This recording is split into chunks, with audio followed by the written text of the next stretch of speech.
우리의 몸은 굉장히 다양한 생체 리듬을 가지고 있습니다.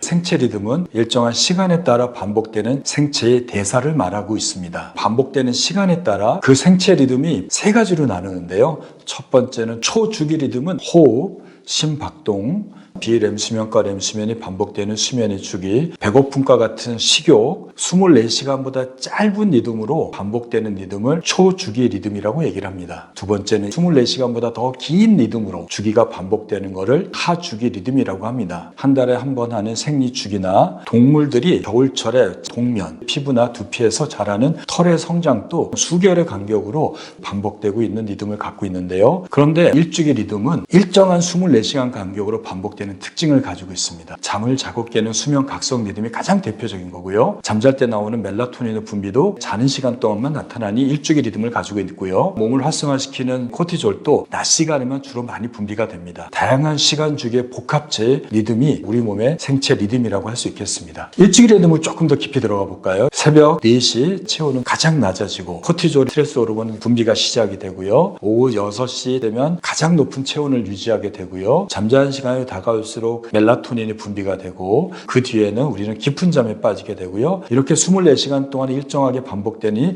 여기에는 지휘자가 있는 거죠. 이것을 생체 시계라고 얘기를 합니다. 이 생체 시계는 눈 바로 뒤쪽에 있는 뇌하수체라는 부위에 있습니다. 아주 작은 신경 덩어리가 있는데 이것을 식교차 상액이라고 하고요. 이 식교차 상액이 24시간 리듬을 조절하는 중추라고 할 수 있겠습니다. 어떻게 생체 시계는 뇌를 자고 깨게 할까요? 이 생체 시계에는 클락진하고 비말1이라고 하는 시계 유전자가 들어 있습니다. 얘네들이 시계 단백질을 만들어내기 시작합니다. PER, CRY라고 하는 시계 단백질을 만들어내게 됩니다. 이렇게 만들어진 시계 단백질은 세포 밖으로 빠져나가서 우리 몸을 활성화시킵니다. 시계 단백질이 많이 만들어지게 되면 세포 밖에 많이 축적된 시계 단백질은 세포 안으로 역류를 해 들어가기 시작합니다. 세포 안으로 역류해서 들어간 시계 단백질은 클락진하고 비말1 유전자를 억제하는 일을 만들게 되죠.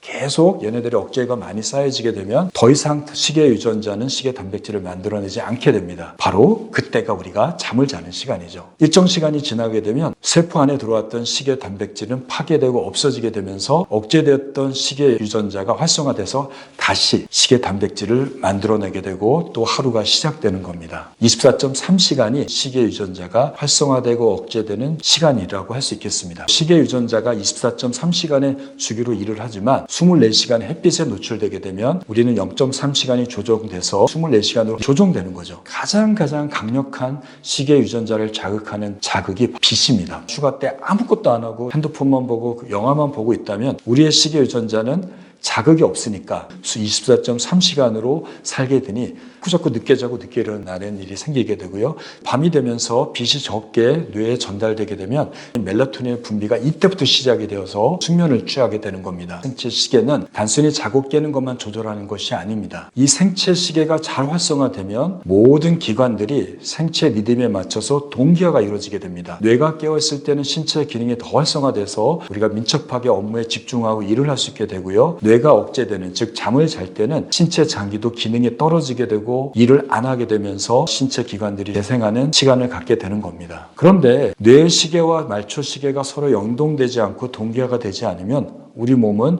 잘 때도 일을 하게 되고 깨어있을 때도 일을 안 하게 되는 상황이 반복되면서 다양한 질병에 노출됩니다. 생체 리듬이 불안정하고 망가지게 되면 장기도 생체 리듬에 따라 일을 하지 않고 지멋대로 일을 하게 되면서 과부하가 걸려서 고혈압, 당뇨, 심장병, 비만, 뇌혈관 질환, 치매 발생률이 높아지게 됩니다. 심장, 간, 콩팥, 근육, 뇌까지 모든 장기들은 생체 리듬과 조화를 이루어서 동기화가 되어야 됩니다. 여러 가지 신체 장기를 쉴 때 쉬게 하고 일할 때 일하게 함으로써 건강하게 만드는 기능을 가지고 있습니다. 이 일주기 리듬은 우울증이나 불안장애 같은 감정의 조절에도 영향을 주게 되고요. 치매나 파킨슨병과 같은 뇌퇴행성 질환을 유발시키기도 하고 억제시키는 기능을 가지고 있습니다. 최근에는 이러한 생체 리듬이 나빴을 때 암 발생이 높아지게 되는데 그러한 이유는 깊은 잠을 못 자게 되면 우리의 유전자들이 확보되는 것들이 제대로 되지 않아서 돌연변이가 생겨서 암이 잘 앓게 된다고 알려져 있습니다. 있습니다. 그래서 우리 몸의 건강을 유지하고 질병을 치유하는 가장 핵심적인 것은 자고 깨는 리듬을 일정하게 만드는 것이 건강을 지키는 지름길이라고 할 수 있겠습니다. 그러면 생체 리듬을 건강하게 만드는 방법, 첫 번째는 주기적으로 햇빛을 쬐시기 바랍니다. 아침에 일어나서 1시간에서 2시간 후에 강한 빛을 쬐게 되면 더 많은 식의 단백질을 만들어내서 우리 몸이 깨어나게 되고요. 졸린 시간인 오후 2시나 오후 4시에 강한 햇빛을 쬐게 되면 생체 리듬이 다시 활성화되는 시간을 갖게 됨으로써 좋은 생체 리듬을 가질 수 있습니다. 두 번째는 일정한 자고 깨는 리듬을 가지는 겁니다. 핸드폰을 보고 잠자는 게 더 미뤄지게 되고 졸려서 낮잠을 자게 되고 이 낮잠으로 인해 다시 생체 리듬을 망가지는 과정으로 접어들 수 있습니다. 아무리 잠을 못 자도 정해진 시간에 자고 일어나시기 바랍니다. 세 번째는 낮에 열심히 운동하는 겁니다. 하루에 5,000보에서 7,000보 이상의 운동을 하시는 것은 생체 리듬을 건강하는 방법이니 노력해 보시기 바랍니다. 네 번째는 카페인을 피하는 겁니다. 카페인이 너무 늦은 시간에 복용하게 되면 생체 시계가 활성화되어서 자는 시간이 뒤로 미뤄질 수가 있고 깊은 잠도 못 자게 될 수 있습니다. 정오 이후에는 드시지 않는 게 좋을 것 같습니다. 다섯 번째는 낮잠을 짧게 자거나 자지 않도록 하는 겁니다. 20분 이상의 낮잠은 생체 리듬을 망가뜨릴 수 있게 됩니다. 생체 시계가 늦게까지 켜져 있는 결과를 초래할 수 있으니 20분 이내로 제한하시기 바랍니다. 여섯 번째는 핸드폰, LED 조명에 노출되게 되면 우리의 생체 시계는 햇빛에 노출된 것과 똑같이 작용하기 때문에 잠들기 어렵게 되고요. 깊은 잠을 방해할 수 있으니 LED 조명에 노출되지 않도록 하시기 바랍니다. 오늘은 자고 깨는 리듬을 조절하는 것뿐만 아니라 모든 장기를 조절하는 기능을 가지고 있는 생체 시계에 대해서 알아봤습니다. 여러분들은 매일 같은 시간에 자고 깨고 낮 시간에 운동하고 햇빛을 쬐고 밤에는 생체 시계를 자극하는 빛의 노출을 차단하시는 것이 건강해질 수 있는 겁니다. 꿀잠 투브는 여러분의 건강한 잠을 위해서 함께 하도록 하겠습니다.